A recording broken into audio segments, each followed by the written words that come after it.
তরুণ প্রজন্ম যদি একবার গর্জে ওঠে মুসলিমদের, ইনশাআল্লাহ তাআলা তারা সকল বাতিলের ভিত্তি গুঁড়িয়ে দিতে পারে ইনশাআল্লাহ।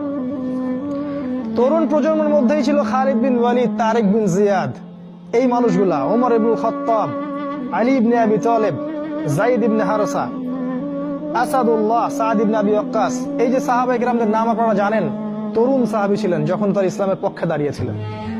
একাই ওমর সে সারা মক্কাকে পরিবর্তন করে ফেললো। এক হামজার সামনেই 20-30টা মানুষ দাঁড়াতে সাহস পাইত না। একজন তারেক বিন জিয়াদ, তিনি স্পেন জয় করে ফেললেন মাত্র অল্প কিছু সৈন্য নিয়ে। মোহাম্মদ বিন কাসিম আমাদের এই ভারতীয় উপমহাদেশ জয় করলেন। এখন আপনি মুসলিম হয়ে এখানে বসে আছেন। এই তরুণ প্রজন্মই পারে এই বাতিলের শিকড় উপড়ে ফেলতে। এই জন্য মাসিহুদ দাজ্জাল এবং তার অনুসারীরা খুব ভালো করে জানে যে মুসলিম তরুণ প্রজন্মকে যদি আমরা আটকাতে না পারি, তাহলে আমাদের ভবিষ্যৎ খারাপ আছে।